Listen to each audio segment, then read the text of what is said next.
Praise the lord, హల్లెలూయా. ఈ మధ్యాహ్న కాల సమయమున దేవుని వాక్యమును ధ్యానించుకుందాం. పరిశుద్ధ గ్రంథము నుండి సామెతల గ్రంథము 31వ అధ్యాయము 10వ వచనం. గుణవతి అయిన భార్య దొరుకుట అరుదు, అట్టిది ముత్యము కంటే అమూల్యమైనది. ఆమెన్, హల్లెలూయా. ప్రియ సహోదర సహోదరి, సొలొమన్ రాజు గారు వాక్యం ద్వారా తెలియజేసిన రీతిగా దేవుడు స్త్రీ పురుషుని జతపరిచి ఉన్నాడు. నరుడు ఒంటరిగా ఉండుట ఆయనకు ఇష్టము లేదు. ప్రియ సహోదర సహోదరి, స్త్రీ పురుషులు వివాహము చేసుకొని కాపురము చేయుట మన యొక్క సాంప్రదాయము. స్త్రీ తన భాగస్వామిని చేసుకొనుటకు ఏరికోరి ఆమెకు నచ్చిన వ్యక్తిని వివాహము చేసుకుంటుంది.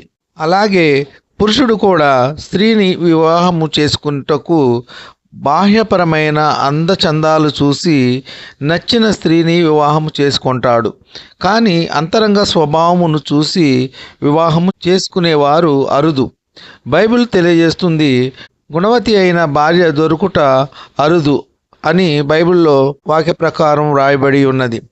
ప్రియ సహోదర సహోదరి, ప్రతి ఒక్కరూ గుణవతి అయిన స్త్రీలుగా ఉన్నప్పుడు కలహములు రావు, జగడములు రావు, కుటుంబంలో మనస్మర్దనలు, కలతలు, కన్నీళ్లు రావు.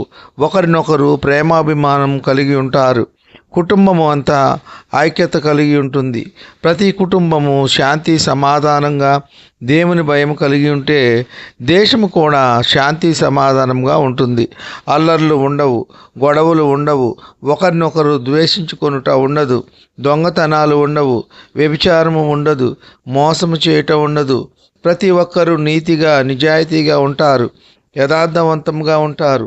అసలు గొడవలు, అల్లర్లు, కలహాలు, ద్వేషము, అసూయలు, నరహత్యలు, త్రాగుబోతుతనం ఇటువంటివి ఏర్పడుతున్నాయి అంటే కుటుంబంలో స్త్రీ గుణవంతురాలు కానప్పుడు, కుటుంబ వ్యవస్థ సరిలేనప్పుడు ఇటువంటివన్నీ జరుగుతూ ఉంటాయి. కావున ప్రియ సహోదర సహోదరి, వివాహము చేసుకునేటప్పుడు స్త్రీ అందం చూసి మురిసిపోయి చేసుకొనుట ఏమాత్రము మంచిది కాదు.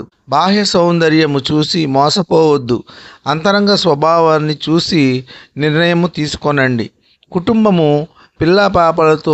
పిల్లలతో కలకల్లాడుతూ ఆనంద నిలయముగా ఉండాలంటే గుణవతి అయిన భార్యను వివాహం చేసుకొనుట ఎంతో దీవెన, ఆశీర్వాదము. ప్రతి ఒక్కరూ గుణవతి అయిన స్త్రీలు కారు, కొంతమందే గుణవతి అయిన స్త్రీలు ఉంటారని బైబిల్ స్పష్టంగా తెలియజేస్తుంది. గుణవతి అయిన భార్య దొరుకుట ముత్యము కంటే శ్రేష్టమైనది అని బైబిల్ తెలియజేస్తుంది, ఎంతో విలువైనది. ప్రియ సహోదర సహోదరి, బైబిల్ తెలియజేస్తుంది గుణవతి అయిన స్త్రీలు చాలా కొద్దిమంది అని తెలియజేస్తుంది. మరి మిగతా వారు గుణవతి కాని స్త్రీలు. మరి ఈ గుణవతి కాని స్త్రీలు గుణవంతులు గలవారుగా తయారవ్వాలంటే ఏమి చేయాలి? భర్తకు భార్య లోబడి ఉండాలి. పిల్లలను దేవుని భయంలో పెంచాలి.